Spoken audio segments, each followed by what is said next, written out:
Entonces, continuando con el tema de integral indefinida, nosotros tenemos que la derivada de una constante por una función, la derivada era la misma constante, siempre que esté multiplicando, obviamente.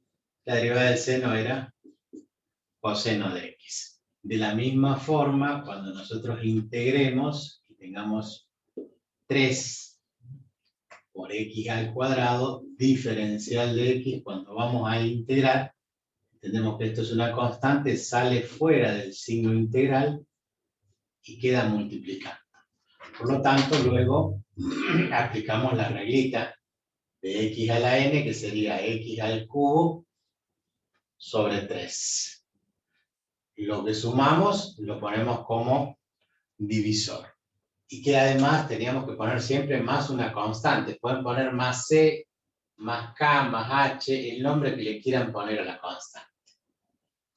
Ya nos tendríamos que dejar de poner k y poner c. A mí me da cosa poner k y referirnos a k. Y obviamente que esto se simplifica. Entonces nos queda x al cubo más la constante. En este caso, siempre van a tener que verificar ustedes. Acá es muy sencillo, muy directo.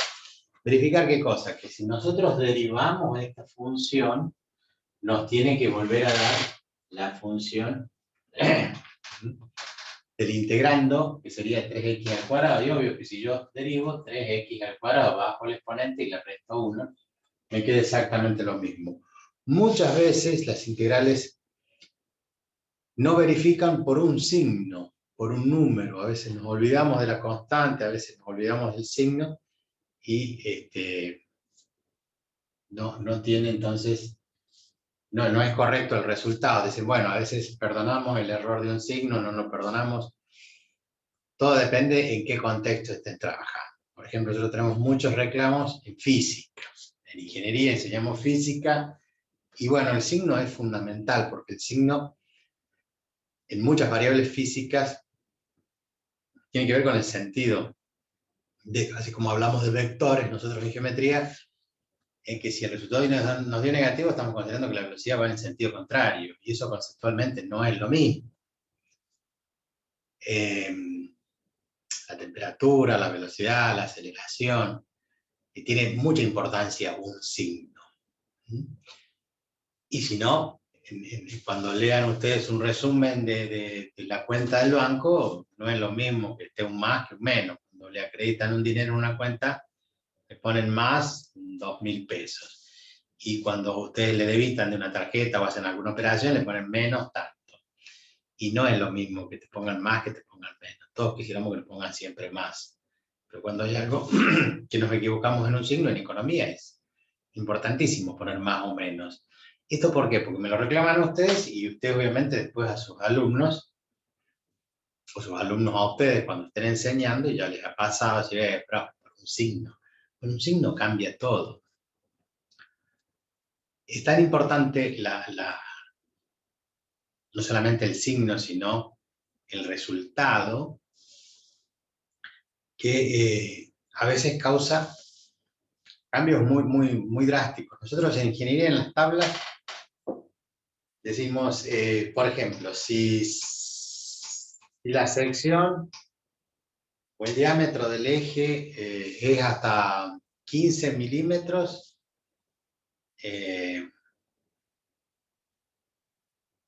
usamos tal cosa. Entonces viene una tablita, dice, bueno, hasta 15, de 15 a 20, de 20 a 25, de 25 a 30, y nosotros solemos redondear, y a veces ese redondeo de 14,98, 14,93, y bueno, y es hasta 15, y de 15 para allá usamos otro valor, y el que redondeó y puso 15, tomó el valor aproximado, hizo que en la tabla pase a otro segmento y utilice otro elemento, o por ejemplo, decir, bueno, si el diámetro es mayor de 15, ya en vez de usar una correa, use una cadena, y ya estamos hablando de dos cosas diferentes y del precio que es diferente. Y el precio es muy importante. Porque si lo que estoy fabricando son correas para vehículos, y yo digo, no, vamos a usar una cadena en vez de una correa, cuando la correa podría resistir tranquilamente, y cambio, una correa sale 1.500 pesos y la cadena sale 5.500 pesos. Pero yo tengo que fabricar 1.000 autos y hay una diferencia muy importante en dinero. Entonces, nosotros estamos acostumbrados al más o menos. Palabra que detestan a algunos porque nos tildan a veces en algunos lugares de mediocres en ese sentido, es decir, más o menos. No en el sentido más, menos, algo, como una tolerancia, sino con el más o menos que escuchamos todos los días. ¿Cómo andás? Más o menos. O sea, o andás bien, o andás regular, o andás mal. ¿Qué es más o menos? Y más o menos. ¿Terminaste y arreglaste, hiciste tal cosa? Sí, ya está, sí, más o menos está. Ese más o menos, encima mal pronunciado, es una característica para algunos otros de mediocridad, y es cierto. Muchas veces cuando uno va a lo privado, se hacen las cosas bien o muy bien, y no más o menos. Decir más o menos ya en la otra persona le cae mal. Y nosotros comparamos lo público con lo privado, y en lo público se hace todo más o menos. En lo privado, si uno no hace bien las cosas, ahí nomás lo ponen patitas en la calle. Entonces, es muy importante poner la constante, es muy importante el signo. Y yo entiendo que a veces nos equivocamos, a veces el error lo admitimos, que es por distracción. No lo admitimos cuando es conceptual, no lo admitimos cuando eso es importante, porque no se tuvo en cuenta tal o cual cosa o dónde se va a usar eso. Eso es una cuestión que tiene que ver con una actitud. Bien, ¿cómo escribimos esto teóricamente? Bueno, decimos, si hay una constante multiplicando una función f de x, entonces vamos a sacar la constante fuera del signo integral y vamos a dejar el integrando con la función específica. Obviamente eso me va a dar, como dijimos, una función primitiva, la primitiva de esta función, más otra constante, ¿sí? No confundir que esta constante está escrita con minúscula y esta constante es la constante que agregamos siempre al final de la integral.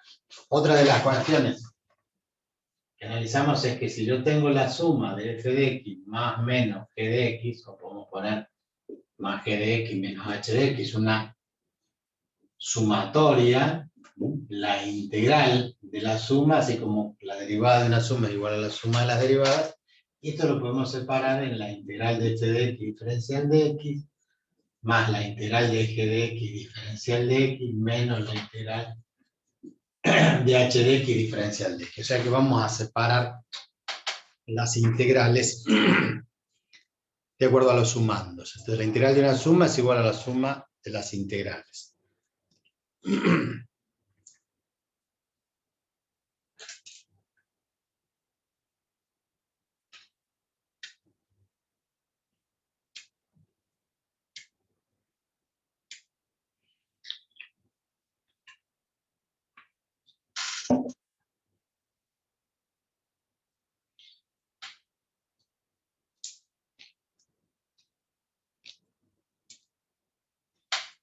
En el caso de la potencia, hemos visto que hacemos n más 1 sobre n más 1 que dijimos ayer, pero en el caso de las raíces, conviene siempre expresarlas como potencias.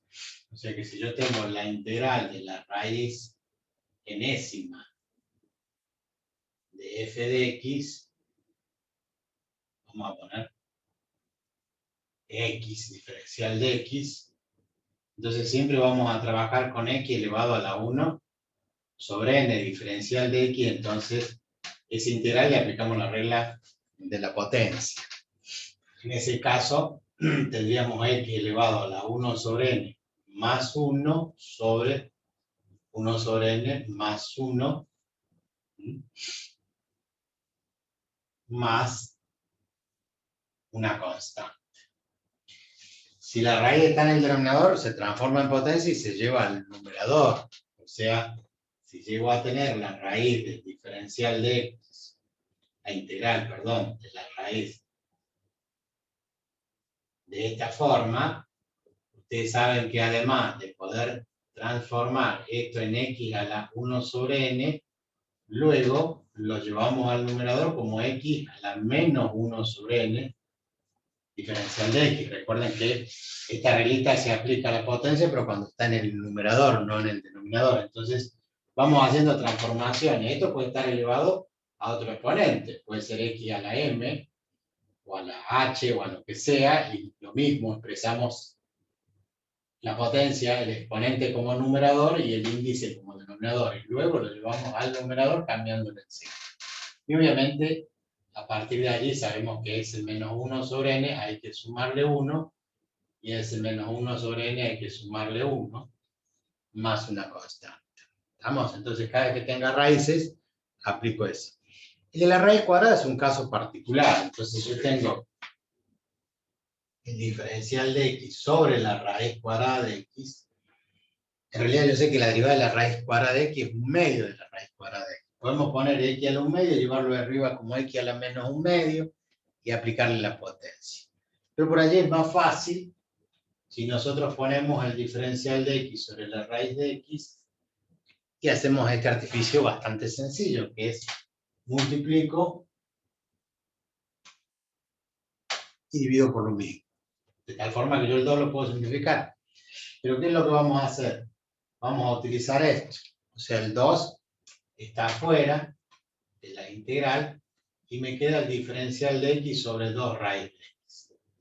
Un medio de la raíz de x, un medio de la raíz de x y la derivada de la raíz de x. O sea que me va a quedar 2 y esto integrado me queda raíz cuadrada de x más la constante. Entonces cuando yo derivo, la derivada de la raíz cuadrada de x, un medio de la raíz de x se va a simplificar con el 2 y me va a quedar en el denominador la raíz cuadrada de x. Eso es solamente para el caso de la raíz cuadrada de x.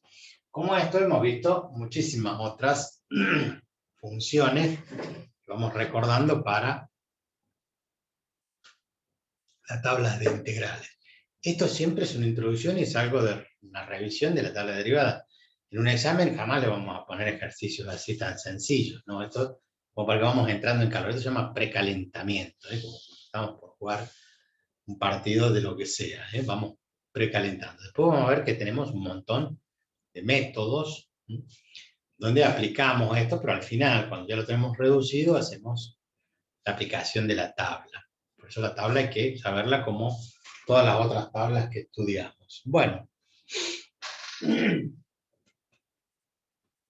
hasta acá vamos bien. Si no, me preguntan, me paran, abren el micrófono o me escriben en el chat si hay algún inconveniente. Vamos a seguir más arriba.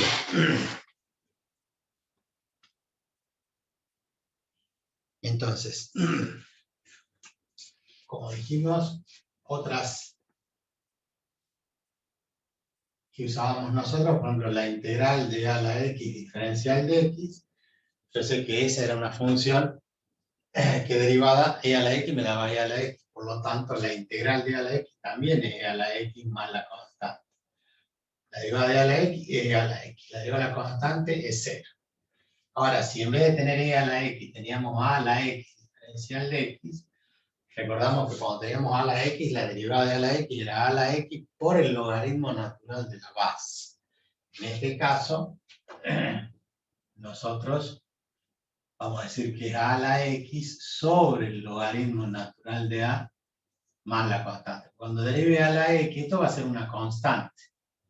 Cuando derivo a la x, va a ser a la x por el logaritmo de a, entonces se va a simplificar y me va a quedar la misma expresión. Entonces, ese a la x es cualquiera. 2 elevado a la x diferencial de x. La integral es 2 a la x sobre el logaritmo natural de 2 más la constante. Ese sería el ejemplo.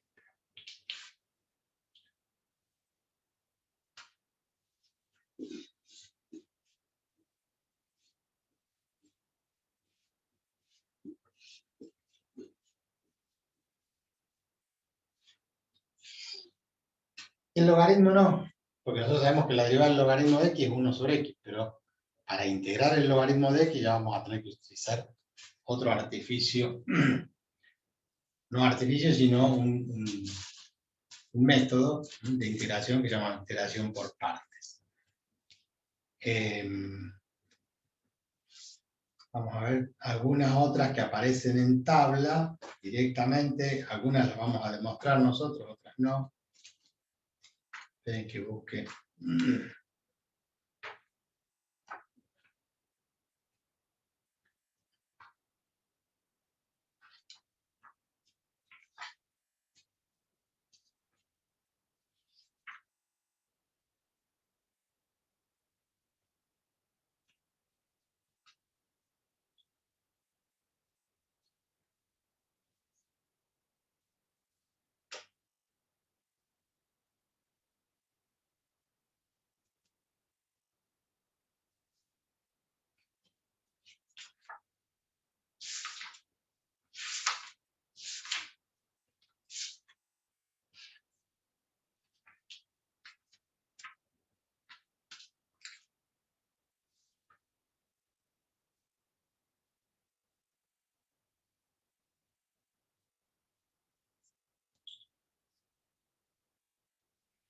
Bueno, y en las tablas aparecen algunas, que algunas de ellas las vamos a demostrar, vamos a justificar por qué las utilizamos así. Por ejemplo, diferencial de x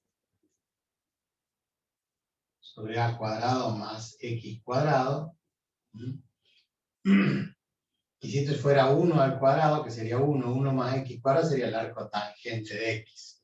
La derivada del arco tangente es 1 sobre 1 más x cuadrado. Pero cuando es una constante a, esa constante queda de esta forma, arco tangente de x sobre a más una constante. Generalmente, si en vez de tener más tenemos menos, el diferencial de x de a cuadrado menos x cuadrado va a ser igual también a 1 sobre a, pero en este caso 1 sobre 2a por el logaritmo natural, y en el numerador vamos a tener a más x. Esto siempre sale en valor absoluto sobre a menos x más la constante. ¿Por qué siempre los logaritmos, una vez que lo integramos, lo ponemos en valor absoluto? Porque se sabe que el argumento del logaritmo nunca puede ser negativo, no existe. Y lo mismo si tenemos la integral del diferencial de x sobre la raíz cuadrada de a cuadrado menos x cuadrado. Lo mismo que acá, si era 1 más x cuadrado, que era arco tangente, 1 menos x cuadrado, la raíz cuadrada, era el arco seno. En este caso es 1 sobre a por el arco seno de x sobre a. Y este 1 sobre a no va directamente al coseno de x sobre a. Lo que estoy haciendo es copiando de la tabla, ¿cierto? Después, algunas de estas integrales vamos a tratar de justificarlas aplicando los métodos como el método de sustitución. Y si es al revés, si el diferencial de x sobre la raíz cuadrada de x cuadrado más menos a cuadrado, entonces el resultado de esa integral va a ser logaritmo natural de x más la raíz cuadrada de x cuadrado más o menos a cuadrado. O sea que si acá es más, si acá es menos, acá es menos. Todo esto en valor absoluto más logaritmo del valor absoluto y siempre más la constante. Siempre nos vamos acordando de sumarle esa constante. Bien. Esto es una tabla básica y ustedes van a buscar, o van a ver, si van a una librería de una universidad y compran una tabla, viene de un lado la tabla de derivadas y en el reverso la tabla de integrales. Y puede parecer mucho más larga la tabla de integrales. Y de hecho que se tiende a eso, como les dije ayer, a tener todo tabulado, porque es mucho más sencillo ir directamente, ¿se acuerdan que ayer les comentaba de que uno usa tablas en ingeniería, en economía, en todos lados, donde uno va directamente para tal cosa, necesito tal otra, y ahí termina. Bien, el primer método que se ve, además de método por tabla, el primer método que se ve se llama método de sustitución. Y el método de sustitución implica que nosotros vamos a hacer una sustitución de función.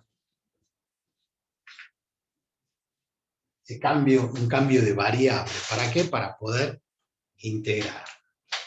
Entonces, vamos a poner un ejemplo que sería el de la tangente de x. Si bien esto sale directamente en la tabla como menos logaritmo del coseno de x, ¿de dónde sale esa expresión? Porque la tangente está relacionada con un logaritmo. Entonces, primero lo que hacemos es reemplazar por una identidad trigonométrica que ustedes ya conocen, que es seno de x sobre coseno de x. Entonces, ahora, para ver este método de sustitución, obviamente de sustitución de variable,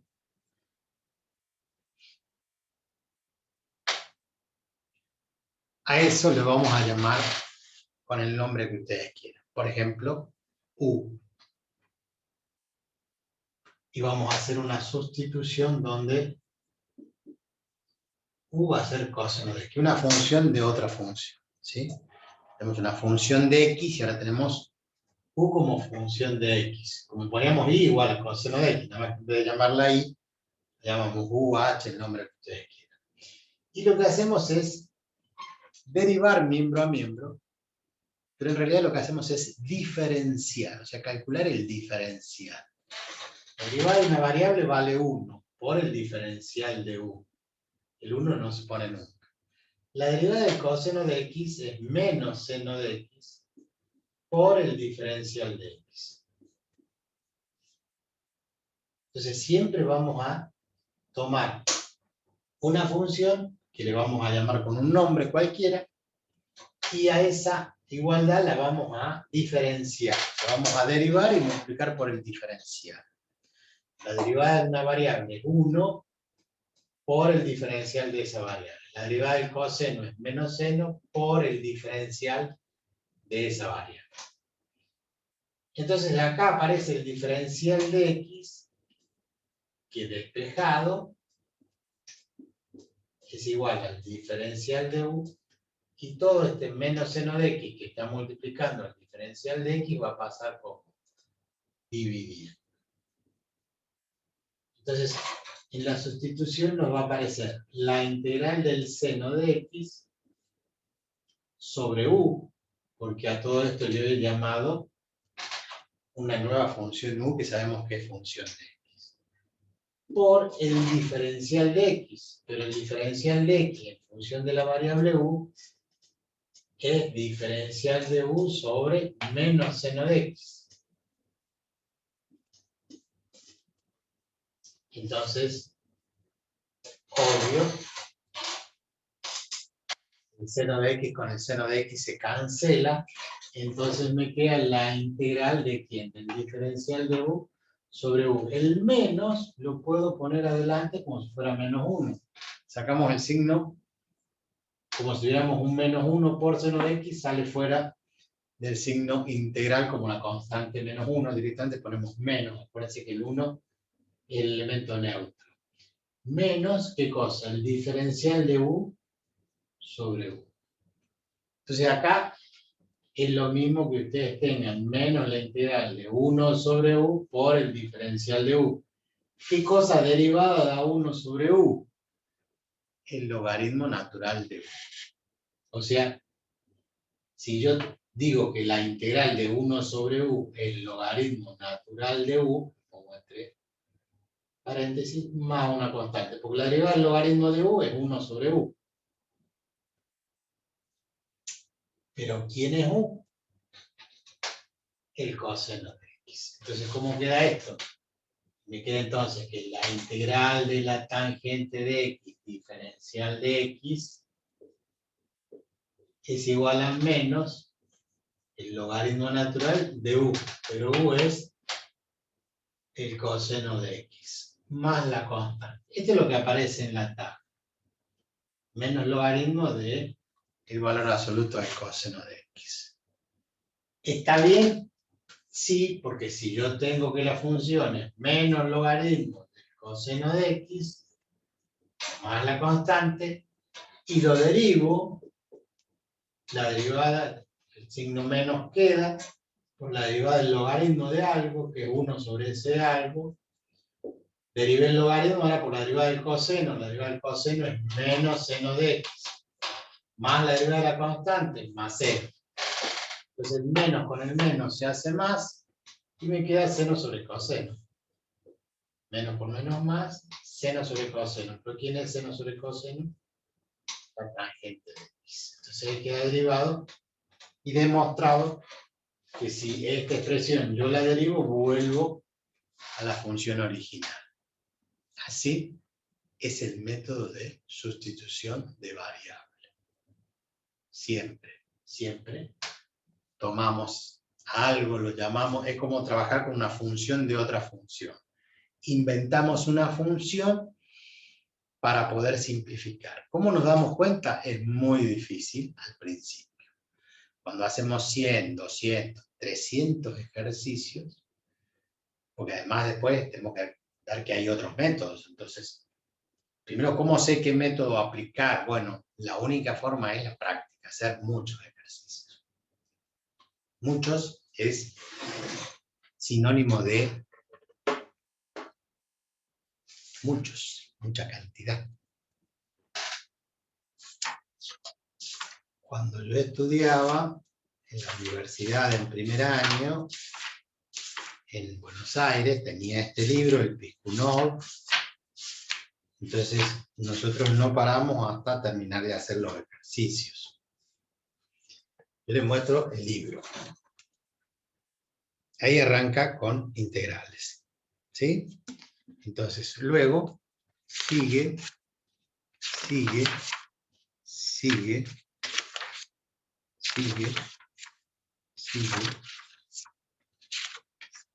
Bueno, no termina nunca.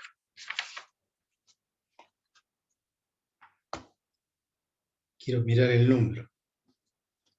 Ahí donde tengo el dedo, ahí dice 223 ejercicios. Después de hacer 223 ejercicios, más los ejercicios que nos daban en clase, más la guía, más los ejercicios del Raufetti, del Capagli, del... tantos ejercicios, que uno se acostumbra, ya los mira y ya sabe de qué tipo es y qué aplicar.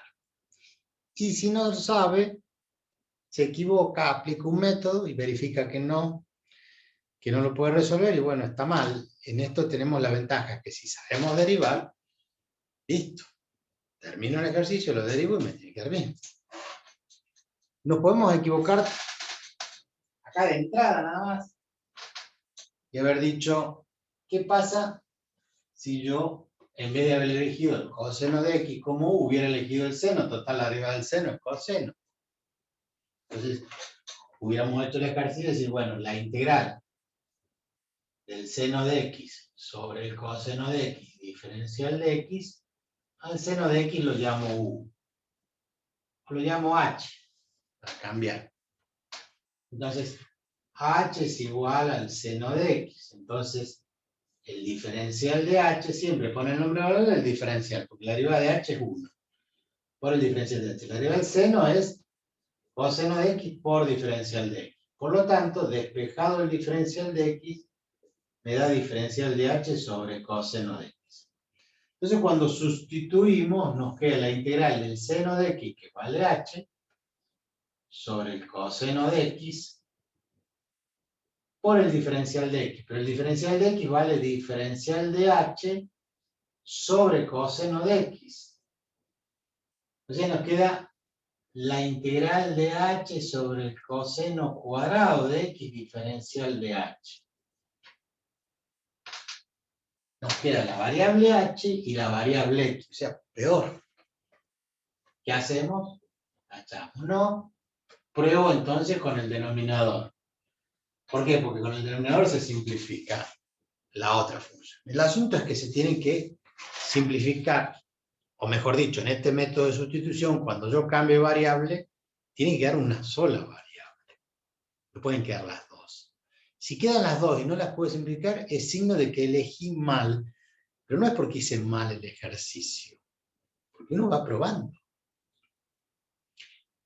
Es este caso de las integrales, que además de tener infinitas soluciones que difieren en esa constante, pero además puede existir, de hecho que hay, vamos a ver algunos ejemplos, 2 o 3 resultados diferentes. O sea que yo integro una función y me da este resultado, y integro por otro método y me da otro resultado. Pero ambos, cuando los derivamos, llevamos al mismo resultado. Entonces está bien. O sea, les voy adelantando que puede ocurrir, entonces que tengamos resultados diferentes. No son muchos, pero hay algunos casos donde se aplican métodos parecidos. ¿Estamos de acuerdo? Entonces,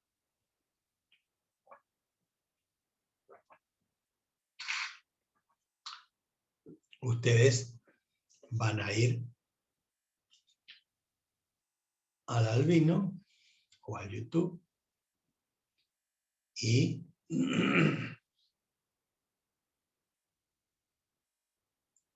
ya no me acuerdo dónde estaba. Esto es nada que ver, geometría. Buscamos acá análisis matemático 2.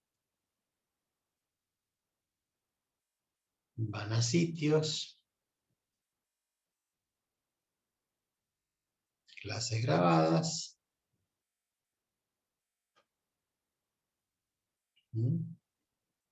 Y desde la clase, vamos más abajo.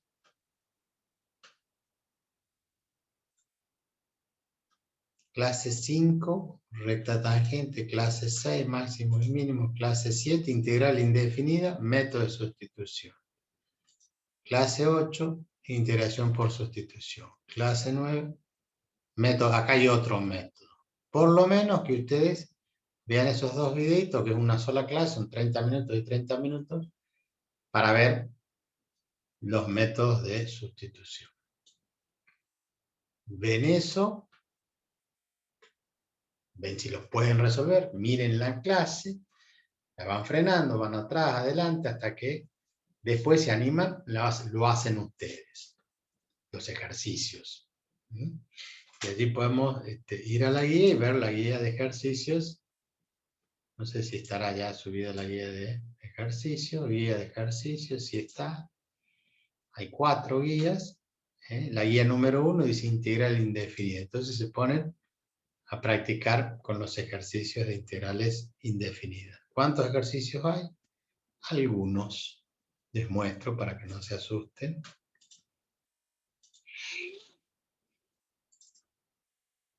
Ahí empieza la guía, la integral indefinida, análisis matemático, 1, integrales, y ahí les puse 14 nada más. En el punto 2 hay 39, vayan sumando. Sigue 40 hasta el 74. Luego le sumamos estos otros, que son 21. Luego estos otros que no tienen número, A, B, C, D. Fíjense que están las respuestas en algunos casos y en otros no. Si suman, debe haber más de 100 ejercicios para practicar. Bueno, los dejo entonces para que ustedes sigan. Ya, si no tienen otra cosa que hacer, ponen un video y continúan conmigo en forma asincrónica. ¿Preguntas, dudas, inquietudes, temores?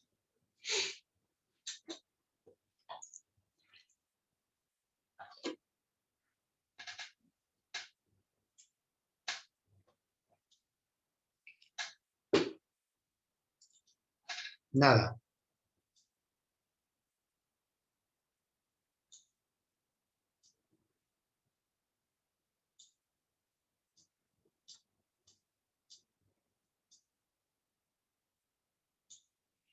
Bueno, Jessica dice que por ahora no.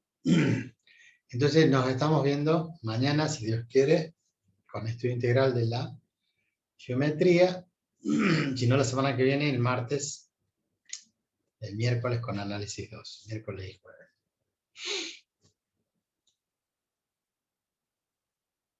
Bueno, hasta mañana, chicos.